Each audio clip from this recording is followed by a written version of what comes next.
Добро утро, вие сте с рубриката Духовен поглед. Аз съм Румяна Иванова. Разглеждаме Евангелието от Матей. В 9 глава от 27 стих четем за поредното чудо, извършено от Господа. Когато Исус си отиваше оттам, тръгнаха подире му двама слепци и викаха: „Помилуй ни, Исусе, сине Давидов!“ А когато дойде вкъщи, слепците се приближиха до него и Исус им рече: „Вярвате ли, че мога стори това?“ Те му казват: „Да, Господи.“ Тогава той се допря до очите им и рече: „Нека ви бъде по вашата вяра.“ И очите им се отвориха, а Исус им строго заповяда: „Гледайте никой да не узнае.“ А те като излязоха, разгласиха за него по цялата оная земя. Миналата неделя четохме за възкресението на дъщерята на началник. Това се разчуло по цялата оная земя. Щом възкресява, защо да не отвори очите на слепи?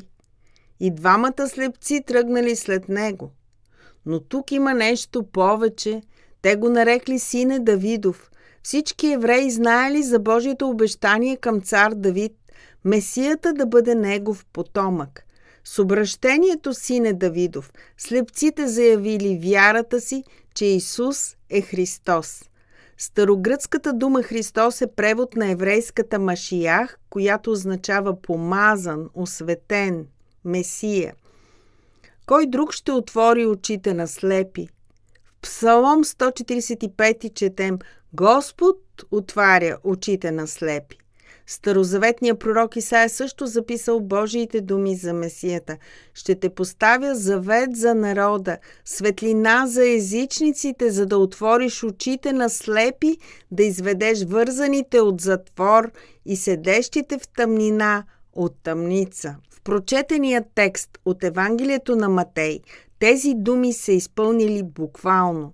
Слепците били упорити да преследват Спасителя, а той толкова милостив да ги приеме в дома си и да отвори очите им. Христос не отговорил веднага на техния вик, оставил ги да постоянстват в молитвата си към Него.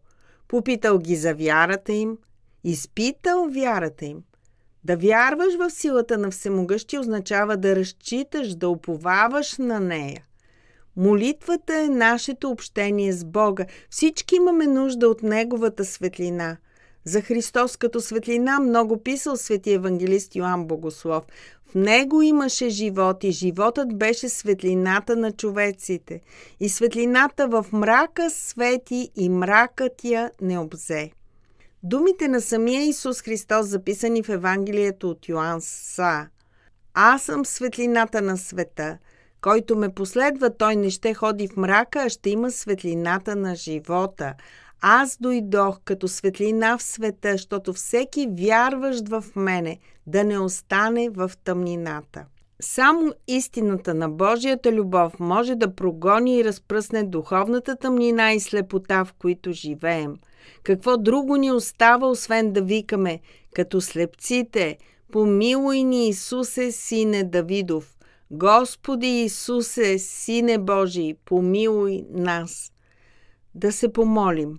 Отче наш, който си на небесата, да се свети Твоето име, да дойде Твоето царство, да бъде Твоята воля, както на небето, тъй на земята.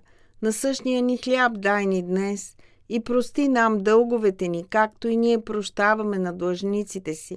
И не въведи нас в изкушение, но избави ни от лукавия, защото Твое е царството и силата и славата вовеки. Амин. Желая ви благодатна седмица. Очаквам мнения и въпроси. Адресът на рубриката във Facebook и YouTube е Духовен поглед на български с интервал между двете думи.